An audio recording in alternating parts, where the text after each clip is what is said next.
The cemetery is quiet, quieter than any room your parents have ever walked into because no one here is performing.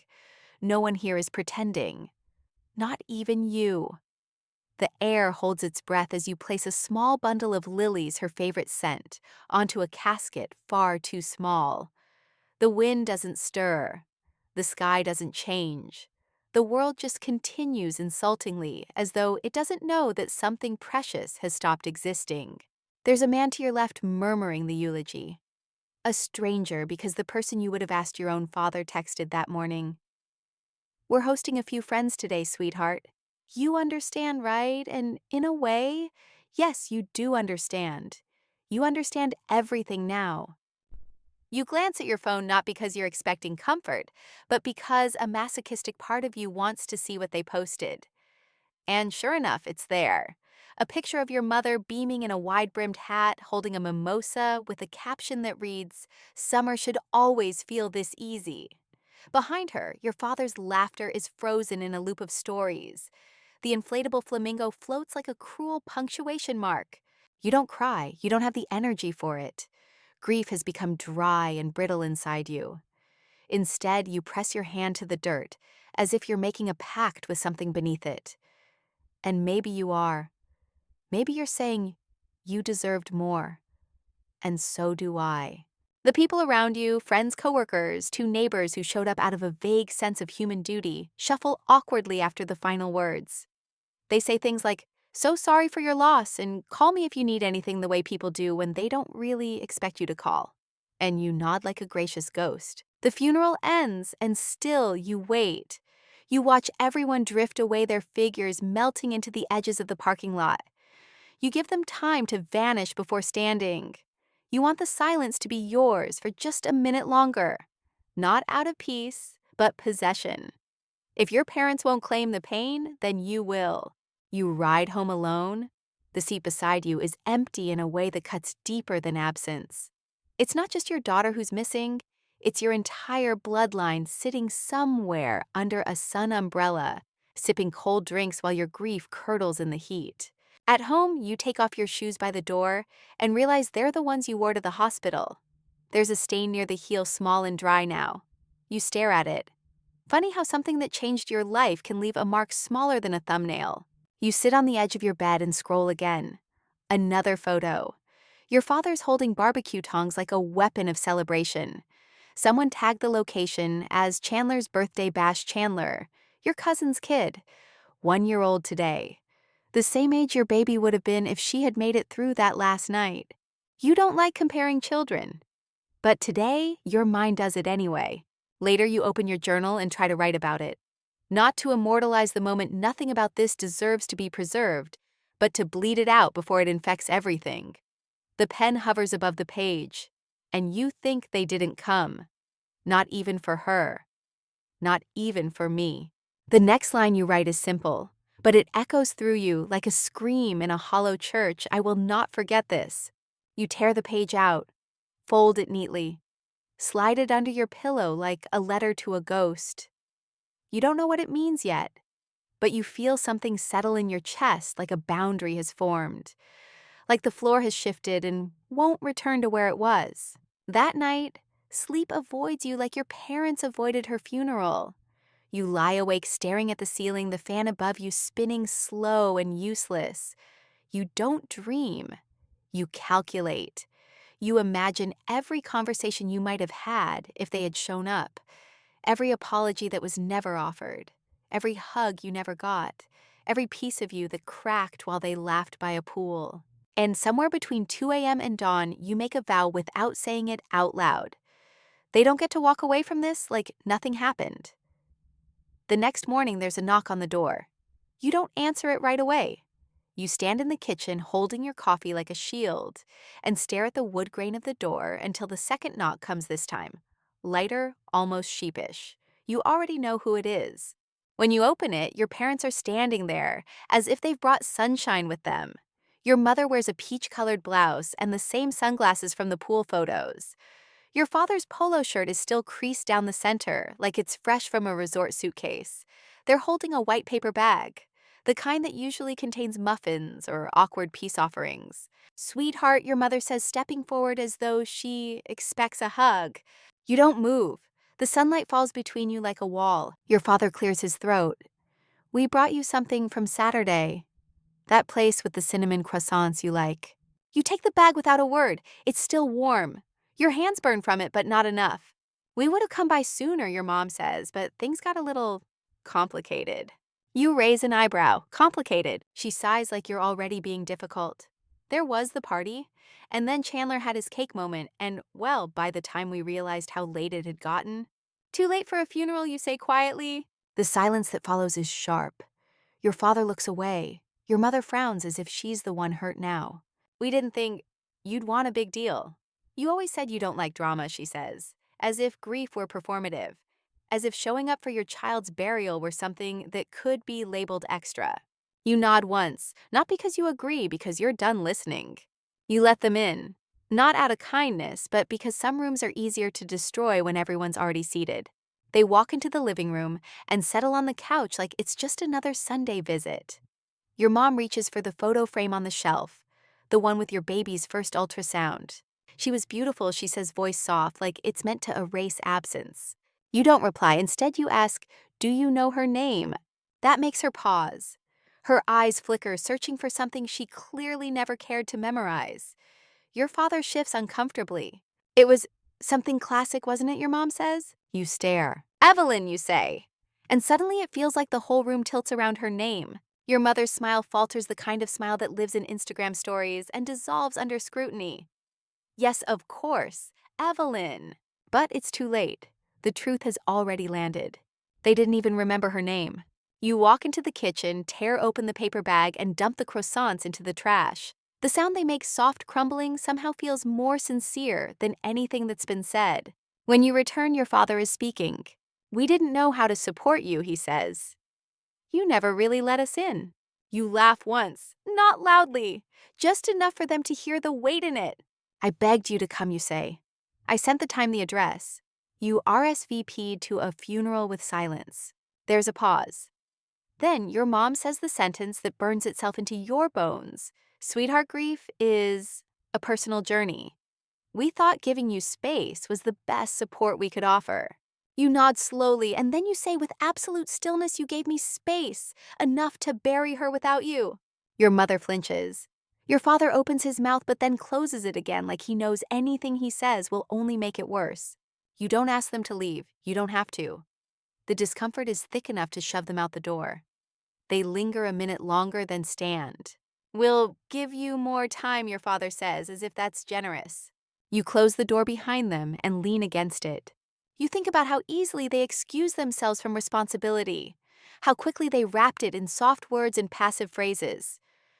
We didn't know. We thought it just happened so fast. But their absence was not an accident. It was a choice. A pool party was not a mistake, it was a priority. One that didn't include Evelyn or you. Later that night, you take out your phone, open the draft folder, read over the unsent messages you'd written before the funeral. You add a new one. You missed her funeral. You forgot her name. You showed up today with a croissant. Do you even hear yourselves? You don't send it. Instead, you screenshot it. You print it. You tape it inside the box where you keep Evelyn's things, her bracelet, her ultrasound, a knitted hat that never fit. And with that, something clicks into place, not closure, just clarity. They will always choose themselves first. And you will choose to remember. A week passes before you see them again. Not because you wanted to, but because grief doesn't come with immunity to routine. You need something from their garage, an old bassinet you plan to donate, even if the thought guts you. And of course, the key still works. They never change the locks.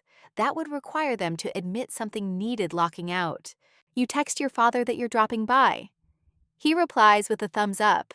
No words. Just the digitized version of minimal effort. When you walk into the kitchen, your mother is there. She turns startled, but only for a second. Then that smile returns, the one that fits too tightly across her face like a mask worn too long. You look thin, she says. Are you eating? You say nothing. Instead, you walk toward the hallway, where the garage door waits like a small escape hatch. Wait, she says, her voice softening. Can you sit for a minute? You glance back. She gestures to the table where a half-finished puzzle of a lighthouse sits next to 2 cups of herbal tea. The scene is so domestic, it feels like an accusation. You sit, not out of forgiveness, but because you're curious what ridiculous line will she cross today. She slides a mug toward you. Peppermint. You hate peppermint. I've been thinking, she begins, eyes flicking to your hands, then to the untouched tea. I know you've been angry. You blink once slow. That's an observation, not an apology. Her fingers grip the edge of the table. I'm trying. You stare at her. No, you're minimizing. The words are cool measured. You're surprised by how steady they sound. I came here to get the bassinet, you continue. Not a therapy session. Your mother deflates a little. Well, it's just that we've all lost something. You almost laugh almost, but instead you let the silence answer for you. She doesn't deserve your sarcasm today. She deserves the quiet disdain that makes people squirm. She tries again. It's not like we didn't feel sad. It's just grief affects everyone differently. You shake your head, no. See, grief connects people. What you're talking about is avoidance. And there it is. Her face twists not in anger, but in discomfort. Because you're not yelling, you're not throwing things. You're being calm, surgical even. And nothing terrifies a narcissist more than the rage they can't provoke. She stands abruptly. Fine. If you're just here to punish us, I won't stop you. You don't rise to it. You walk to the garage, retrieve the bassinet. It's lighter than you remember, emptier than it was meant to be. The blanket you'd folded inside it months ago is still there, untouched. As you carry it through the house, your father appears from somewhere. He always arrives late, even to moments that matter. He opens the door for you, nods toward the bassinet. You know, you could always save it. For later. Your vision doesn't blur, your voice doesn't crack, but inside something splits. There is no later, you say. Not for her. And then, without waiting for whatever pity-laced platitude he's about to offer you, walk past him. The sun outside is harsh. You squint against it, and it feels exactly like their house, too bright, too exposed, too fake. Back in your own home, you put the bassinet down and sit on the floor beside it. You trace your finger along the woodwork. It creaks softly under your hand. You think about how your parents handled everything, how they showed up for casseroles and community events, but not for you. How they posted about family values while leaving you alone at a burial. You think about all the words they didn't say, and the ones they did say dressed in cotton and cruelty, and you realize something that tightens your chest and clears your mind at the same time. They will never give you what you deserved. Not because they can't, but because they won't. That night, you take the photo frame off your shelf, the one from the hospital with Evelyn swaddled in pink. You hold it in your lap and stare. Then, for reasons you can't name, you walk to the kitchen, remove the photo from its frame, and place it inside your coat pocket. You drive back to your parents' house under a sky the color of regret. You don't go inside. Instead, you walk up to the mailbox, open the metal flap, and slide the photo in along with a note. Her name was Evelyn. She deserved more. So did I. You close the box, step back, and breathe. No door slams. No dramatic confrontation. Just this small rebellion. Quiet, deliberate. Enough to shift the earth beneath your feet just a little. You don't visit them for a while after that. Not because of some grand decision to cut ties, but because you simply stop reaching. And they don't fill the silence either. There are no follow-up texts. No just checking in calls. It's as if you've all agreed without words to pretend nothing's broken, so long as you never acknowledge it. But that silence has weight. You carry it like a second coat, heavy across your shoulders, invisible to everyone else. At the grocery store, someone asks how your parents are doing, and you lie so easily it scares you. They're good, you say, smiling like you haven't imagined throwing their deck chairs into the pool they love so much. At home, the air shifts. You start noticing the absence of their approval in places it used to live: when you hang a painting crooked, when you cook without cleaning as you go, when you laugh too loud at shows they once called lowbrow. It's not rebellion anymore. It's just living. But there are nights when the weight returns, especially when you reach for your phone and instinctively consider texting your mother something meaningless. A recipe, a funny video, a memory. The urge is almost cellular. Then your thumb hovers, and you remember she didn't come, not when it mattered most. Instead, you start writing things you'll never send. Some are angry, some are heartbroken, some are just quiet thoughts like, "You held Chandler on the same day I lowered my daughter into the ground." Or, "You still wear white like you're the grieving one."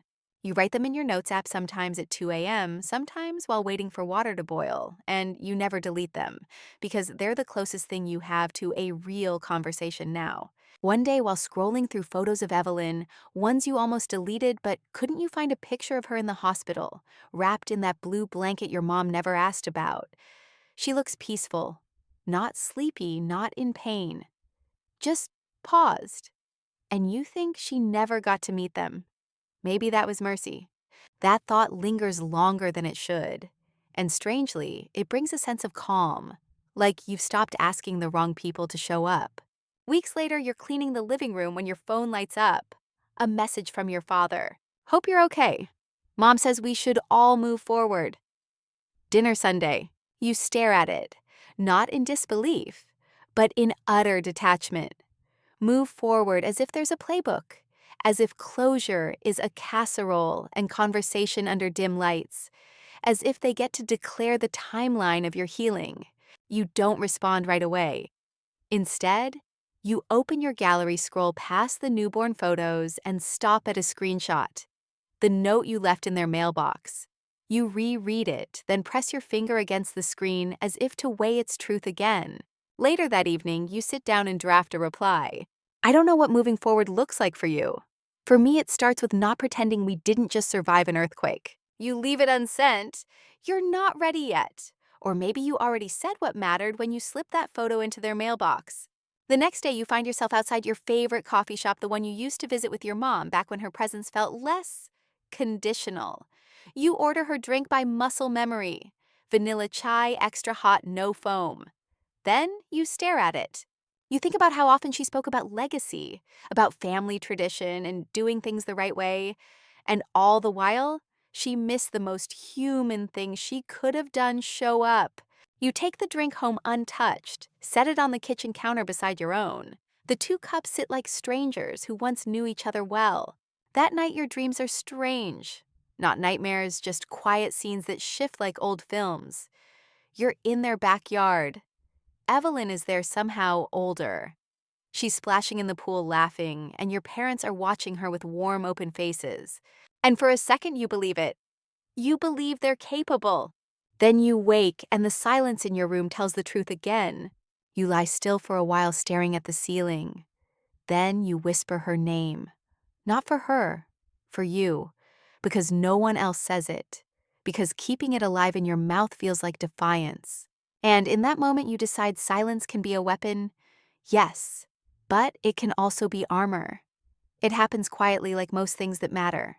You're cleaning out the top of your closet, the shelf, with all the deal with later boxes, when you find the one labeled with a post-it note, "baby things." The handwriting is yours, but it feels foreign now, too round, too hopeful. Like it belonged to someone who thought the world would make room for joy just because she asked nicely. You don't open the box. Not yet. Instead, you carry it to the living room, set it on the floor, and just sit with it. Your knees tucked to your chest, the light of late afternoon stretching across the carpet like a slow exhale. There's a strange comfort in its weight. It's not what's inside that aches, it's what never got to be added. The growth chart that never grew, the first shoes that never stepped, the baby teeth that never came.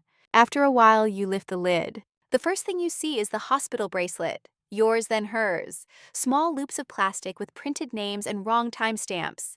The hat she wore, pink and a little too big, and a photo you tucked between two blankets as if trying to protect her from time. And then the frame. Not the one you kept on your shelf. The other one, the gift from your mother. It's silver ornate, engraved with "Love always, Grandma," still wrapped in tissue, still unopened. You unwrap it now slowly, as if the gesture might undo the years it sat buried. The frame is heavy, the kind of heavy meant to be displayed on a mantle, on a piano, somewhere central. And you realize she bought this before Evelyn was even born. It was meant to be a celebration, a declaration of future memories. But she never asked for a photo to put in it. Not once. Not after the hospital, not after the burial, not even when she visited and pretended to care. You hold the frame for a long time. Then you walk over to your printer and pull out the copy of the screenshot the unsent message printed weeks ago, now folded at the corners. You place it inside the frame. You set it on your own mantle, a memorial not just for your daughter, but for the grief no one else bothered to carry. That night you don't sleep. Not from pain, but from something else. A restlessness. A sense that something inside you has finally decided it's done waiting. You find yourself scrolling again, this time through old voicemails. Your mom's voice chipper and rehearsed. Just checking in, sweetheart. Your father's shorter, call me when you can. You listen to each one not for their content, but for their tone, for what they never said. Then you do something new. You record one of your own.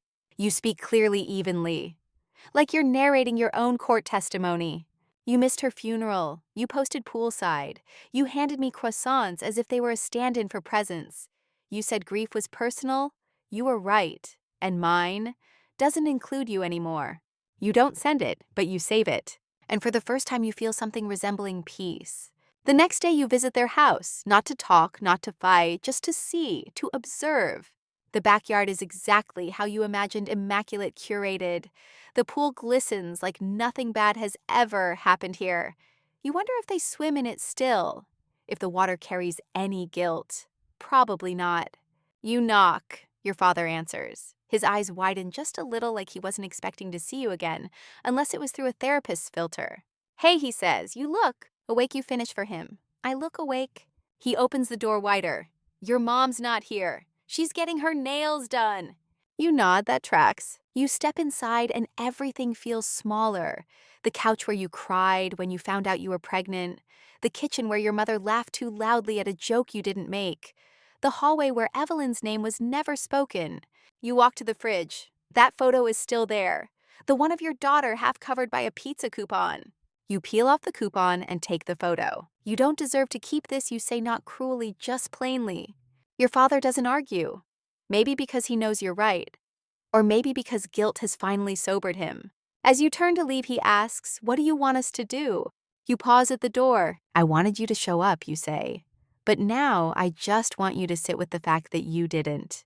And you leave. Not triumphant, not vindicated, just clear. The invitation arrives 3 months later. Handwritten floral trim little gold accents like this is something to celebrate. You read it twice before you realize it's not a mistake. Your nephew's second birthday, at your parents' house, of course. To reconnect, it says in your mother's handwriting, as if reconnection is a themed cake and disposable cutlery. You run your thumb along the edge of the card. The irony bites, they couldn't show up for your child's funeral, but they want you to come eat cake for someone else's. And not just any cake, Chandler's cake. The baby whose birthday overlapped with the worst day of your life. The baby they chose to celebrate while you stood over a grave. You should throw it out, burn it, feed it to the garbage disposal, and listen to it grind. But you don't. Instead, you stare at it for a long while, and something inside you stirs, not anger, not quite. Something cooler, steadier, like resolve in a glass bottle unscrewed slowly. You RSVP yes, not because you've forgiven them, but because they think this story ended already. The day arrives humid and loud. You pull into the driveway and park behind a row of SUVs and minivans. Balloons bob lazily in the wind, taped to the mailbox like tiny festive apologies. You sit in the car for a minute, the engine still running. It would be so easy to reverse. But no. Today, you're not here to flee. You're here to look this thing in the eye. Inside, it's chaos. Children shriek with glee. Adults stand in small clusters gripping paper plates and half watching the yard. There's a giant inflatable slide in the backyard, a bubble machine near the fence, and Chandler's face printed onto little napkins. It's excessive, tasteless, perfectly on brand. Your mother spots you from across the room. Her face lights up with something between surprise and cautious hope. You came, she says, rushing over. Oh, sweetheart, you look wonderful. You don't smile. You don't return the hug she reaches for. Instead, you hand her a plain envelope. What's this, she asks. You shrug, a gift. She opens it right there, fumbling with the flap, still wearing that awkward party grin. Inside is a single sheet of paper. No card, no check, just a photo. Evelyn, in your arms, taken at the hospital before the machines went silent. Your mother goes still, and then you say clearly, calmly, "This was the same day you posted about your pool party." The room is buzzing with laughter and music, but around the two of you, it goes oddly still. Like grief creates its own bubble of soundproof clarity. She tries to speak, fails, tries again. This isn't the time. No, you say, voice quiet but cutting. It wasn't the time when I buried her either. But I stood there anyway, alone. A few heads turn, you don't care. She lowers the envelope, her face pale. Why are you doing this? You lean in, voice low. Because you don't get to rewrite it. Not with balloons, not with napkins. Your father appears behind her as if summoned by tension. "Everything okay?" he asks, already knowing the answer. You look at him. Really look. The man who taught you to keep things polite, to avoid confrontation, to sweep discomfort under the nearest rug. She existed, you say, locking eyes with him. And you made her feel smaller than a party. He doesn't argue. Maybe he finally knows better. You step back just a few feet and speak loud enough for the room to hear. Her name was Evelyn. She was my daughter. And none of you came to say goodbye. The air changes. A hush rolls through the kitchen. No one moves. Some pretend they didn't hear. Others look anywhere but at you. And still no one says her name but you. You walk to the table, pick up one of the Chandler napkins, and fold it carefully in half. Then again. Then again. Until it fits into the palm of your hand. Your mother is still holding the photo, trembling slightly now. And for once she has nothing to offer, no defense, no distraction, no new sentence to plaster over the past. You leave the folded napkin on the counter as you pass. "I'll see myself out," you say, and you do. The sun outside is harsh, but it doesn't burn. It just lights your path as you walk back to your car with empty hands and a full sense of presence. You drive home in silence, windows down. And for the first time in a long while, you don't feel like you left something unsaid. You don't hear from them for 2 weeks after the party. No text, no call, not even one of your mother's performative, just checking in emails with subject lines like "thinking of you" that never go deeper than a weather update and a quote from Oprah. It's a strange kind of quiet, almost peaceful, except for the slight buzzing in your chest. Like something is coming. Like something always is. And then it arrives. A letter, not an email, not a text. A real letter on thick stationery with your mother's elegant handwriting on the envelope. She's always believed cursive means sincerity. You sit with it for hours before opening it. You eat lunch with it on the counter. Wash dishes while it waits beside the sink. It's not fear that holds you back, it's the anticipation of disappointment. The knowledge that whatever is inside it will miss the point. Finally, you break the seal. It begins with "Dear Sweetheart," and that's the first red flag. Sweetheart like you're 7 years old, and she's still capable of kissing a scraped knee and making it better. The letter rambles. A lot of "we never meant to hurt you, and your father and I have talked about this endlessly." She refers to Evelyn as the baby, never by name, as if naming her would be conceding something they've worked hard to avoid. Then the kicker: "We know we made mistakes, but we hope you'll remember the good times too." Family should be about forgiveness. You fold the letter slowly, neatly, like sealing a wound not with stitches, but with resolve. They think forgiveness is a favor you owe them, that it's a sign of maturity. They forget that forgiveness, real forgiveness, requires truth first. And they've never even said her name. The next day you're walking past your grandfather's bookshelf, the one you kept after he passed, and you spot something, a legal folder, yellowed slightly at the edges. Your name is on the tab. You pull it out and remember, the will. He made you executor, not your father, not your cousin who collects classic cars and poor life decisions. You. Because your grandfather knew something your parents didn't. You don't flinch when it matters. You hadn't looked at the will in years, not since it was finalized. But as you flip through the pages now, you catch something that tightens your chest. There's a clause, quiet, tucked between property rights and share disbursement. In the event that the family home at Oak Ridge is no longer in good standing or respect among heirs, full control may be designated to the executor for reassignment or sale. Oak Ridge, their house, the one with the pool. You blink at the page. You read it again. You sit down. And then You start to think, they never mentioned this clause. Maybe they forgot. Maybe they never read the details. Maybe they assumed the title would forever be theirs, like so many things they've taken for granted. You spend the next week reviewing everything. Quietly, no grand schemes, just facts, legal rights, paper trails. You speak to the attorney who helped draft the will. He confirms what you already suspect. If you want to, you could take it. You don't laugh, you don't even smile. You just feel still, like a wave that's pulled back not out of retreat but to gather force. You let a few more days pass. Give them the silence they've always been so comfortable in. Then one morning you write a letter. Short, direct. As executor of grandfather's estate, I'll be reviewing the Oak Ridge property. Please ensure any sentimental items are collected by next month. No explanation, no apology, no more pretending. You drop it in the mail and don't wait for a response. You know how they react to being cornered. They flail with etiquette. They guilt trip with grace. They throw dinner parties while their walls collapse. But this time, they can't drown the truth with mimosas. 2 days later, your father calls. You let it ring. He tries again the next morning. You send it to voicemail, then finally a text. Can we talk? You reply with one word, later. And that's when you realize you're not seeking justice anymore. You're not chasing apologies. You're just reclaiming space. Not for revenge, for reality. Because they built their comfort on your silence. And now you've started speaking in actions. And the echo is starting to reach them. You visit Oak Ridge one last time before anything official is filed. Not because you want to warn them. Not because you want to see the look on their faces when you take it all away. You just want to walk through it once alone before it changes hands. Or before you decide what you're even going to do with it. It's strange how familiar the house still feels. The smell of citrus cleaner mixed with something faintly floral. Like your mother always tried to convince everyone it was a happy home. The hallway with the crooked photo that never got straightened.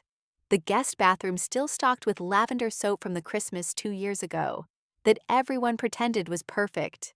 You let yourself in with the spare key taped behind the garden frog statue. They never moved it. Probably never imagined someone would use it against them. The place is quiet. Not empty, just still in that way homes get when their inhabitants are off pretending everything is fine somewhere else. You walk through each room like an archivist collecting a mental inventory of their curated life. Matching armchairs, family portraits, shelves filled with books that look read but aren't. In the living room, you find it the frame, the one you gave your mother at Chandler's party, Evelyn's photo, still in the envelope, still folded tucked behind the liquor cabinet as if shame could be hidden behind Chardonnay. You take it back. No note, no warning, just reclaiming what was always yours. You walk out to the pool last, the infamous pool. The sun is beginning to dip, casting a soft golden shimmer over the water. It's quiet now. No splash of kids, no music, no clinking glasses. Just a memory hanging over the surface like fog. You stand there for a while, arms folded, and remember the post. Your mother's caption, "Summer should always feel this easy." And you think grief should never have been this lonely. You kneel by the edge and trail your fingers across the surface. It's cold, clear, deceptively peaceful. Then you stand and say her name out loud, Evelyn. Just once. Let the water hear it. Let the walls hold it. Let the house know it's changing hands. The next morning, the paperwork begins. Not a dramatic court battle. Not an angry standoff. Just quiet motion, legal, methodical, relentless. Your lawyer calls a week later. They didn't contest it, he says. I think they didn't realize you actually would. You nod even though he can't see you. You already knew they wouldn't fight back. Not really. They were always better at looking powerful than being it. The day the transfer finalizes, you receive an email from your mother. Subject line, please reconsider. It's 5 paragraphs long, a mixture of performative confusion and thinly veiled guilt. This house is where you grew up, she writes. Surely you don't want to erase everything we built together. You reread that sentence 3 times. We built? You laugh. Not from joy, from disbelief. From the sheer absurdity of someone who abandoned your daughter's funeral, still believing in shared foundations. You don't reply. You don't need to. Because the next day you do exactly what they never expected. You drain the pool. You hire a crew schedule the work, and by midweek the water's gone. All of it. The glimmering blue that once held cocktails, laughter, and their greatest betrayal emptied out under a bright, honest sky. The floor of the pool looks different without water, lined with small cracks and faded tiles, imperfect, human, real. You sit on the edge and let your feet dangle into the hollow. Not out of celebration, out of reclamation. This is where it started. And now this is where it ends. You could sell the house. You could keep it. You haven't decided. What matters is that it's yours. And the silence that lives inside it now doesn't belong to them anymore. Later, your lawyer calls again. There's still the matter of the family trust. They technically forfeited their voting power when they didn't contest the will. You close your eyes and smile faintly. Let's take our time, you say. I'm not in a rush. Because this isn't revenge, it's clarity. You didn't burn the house down. You just took back the matches they thought you'd never light. You visit the house again a few weeks later. The keys feel heavier on your keyring now, not just metal, but memory, ownership. The drain pool sits like a scar in the backyard, silent, unapologetic. You haven't filled it in, haven't decided whether you will. There's something poetic about leaving it empty, about letting the echo of what they missed reverberate into the air every time the wind blows through it. Inside, the rooms are unchanged, but they feel different. Without their presence, the house breathes more evenly. You no longer feel the ghost of approval hanging over the coffee table, or the pressure to sit straight on the couch that was never truly comfortable. You sit however you like now. Legs folded, hair a mess, no apology. You've started redecorating, not drastically, not yet. You begin by removing their taste. The gold frame mirror with its smug shine. The throw pillows embroidered with fake family mantras. The frame print in the hallway that read, "Home is where the heart is." You replace it with a plain canvas. Blank, honest. You invite a friend over, the first person to enter this house without needing to perform. She walks slowly through the living room, eyes landing on the little changes, the bare spaces, the absence of illusion. "You're really keeping it?" she asks. You nod. "For now." She pauses at the window that overlooks the yard. The sun casts long lines over the tiles at the bottom of the pool. "You know," she says gently, "you could turn it into a garden." You hadn't thought of that. Not seriously.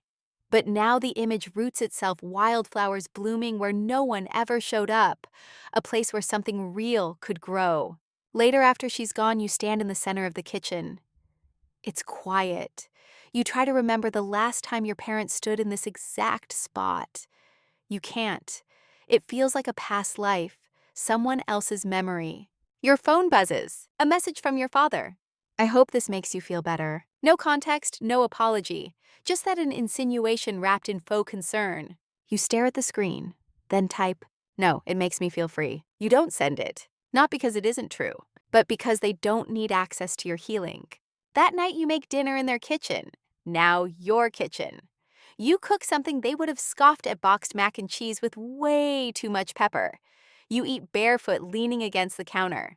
No table setting, no placemats, just you and the hum of reclaimed space. After you light a candle and sit outside on the edge of the drain pool, the moon hangs overhead, indifferent and kind.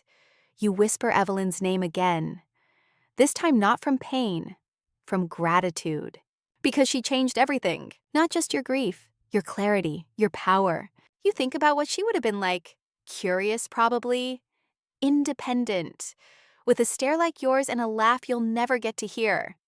And you know without bitterness now that loving her was not in vain. You glance up at the windows of the house behind you. This place tried to erase her, to pretend her absence could be washed away with chlorine and Sunday brunch. Not anymore. You press your palm to the concrete and imagine the future.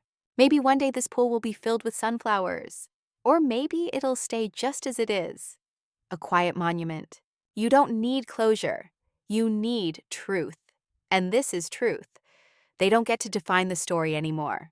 You do. Weeks later, your parents finally ask to meet in person. Not through a lawyer, not through back channels or lukewarm texts. Just a simple message, "We'd like to talk, please." You don't answer right away. You let it sit for 2 days. You live your life around it, cook, breathe, walk barefoot through the kitchen that no longer scolds you with its spotless counters. You sit beside the empty pool in the mornings, with your coffee tracing possible garden layouts in your head, A winding path here, a stone bench there, something honest where nothing used to be. Eventually you reply, "Tomorrow, 5 p.m., you can come to Oak Ridge." When the time arrives, you're already outside waiting. No theatrics. Just sitting on a folding chair beside the hollow pool dressed in jeans and an old sweater Evelyn once drooled on. You wear it like armor. They show up exactly on time. Your father looks older. Or maybe just smaller. Your mother wears her makeup like always neat too heavy for daylight, but her hands are tight around her purse knuckles pale. They don't approach the house. They walk to you. That at least is something. You don't offer seats. You don't offer drinks. The moment doesn't ask for ceremony. They stand. You sit. You let the silence build, and for once they let it live. Finally, your mother speaks. "I don't know how to start." You shrug. You already started when you didn't show up. She flinches just a little. Your father stares at the pool. "We were afraid," he says, "of doing it wrong." You raise your eyebrows. So you chose not doing it at all. Your voice is steady, calm, not sharp but sharper than they deserve. "We didn't think—" Your mother begins, then stops. "We didn't think it would matter if we weren't there. We thought you'd want space." You nod slowly, letting the words sit like pebbles in a shoe. Small, painful, easy to ignore until you walk far enough. "Evelyn died, you say, and I stood at her funeral alone because you couldn't skip a pool party." Your mother opens her mouth, closes it, tries again. "I see that now." You shake your head. No, you don't. You want to skip to forgiveness, to the happy ending, but you still can't even say her name without choking on it. They're both quiet. Then you ask it plain. "Why did you come today?" Your father speaks, eyes not meeting yours. "Because we lost something too." You laugh softly. "No, you forfeited something. That's different." Your mother steps forward. "Just one step. We want a second chance. With you." You stand. Finally. And it feels like the ground rises to meet you. "There's no second Evelyn," you say. You don't get to circle back and try again. Like this is a group project. Your voice softens, but the edge remains. "I'm not angry anymore. That's not why I took the house. I'm just done pretending."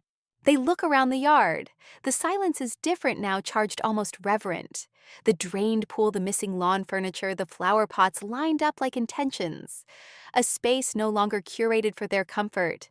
Then your mother whispers, "What happens now?" You breathe deeply, then answer. You go home. You sit with what you missed. And maybe if you ever want to try again, you start by saying her name. Neither of them says it. They leave. No hugs, no promises, just footsteps back to the car and the sound of a door closing too gently to mean anything. And you stay standing. You don't watch them drive away. You look down at the bare dirt where the pool used to glitter and imagine it bursting into bloom. Not just a garden, a beginning. The light softens as evening folds over the yard. You sit quietly on the steps, elbows on your knees, watching the first stars flicker into view like shy thoughts coming home. The house behind you is still, silent.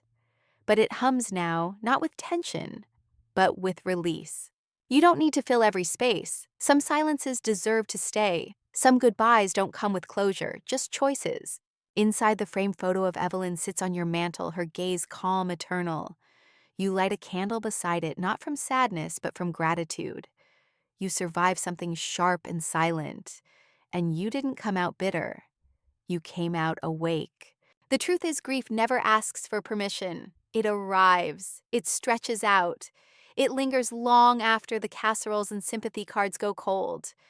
But healing is yours. It moves slow. It asks nothing but honesty. And it begins the moment you stop trying to be understood by those who never tried to understand you. You lean back and let the cool air press gently against your skin. The stars widen. The wind carries nothing but quiet. And you think maybe this was never about revenge. Maybe it was always about naming what was lost, claiming what remains, and growing something from the empty places. You close your eyes and breathe. No more expectations, no more explanations. Just stillness, just your breath, just this. And if you're still awake, that's okay too. Some nights just lying still and breathing softly is enough to return home to yourself.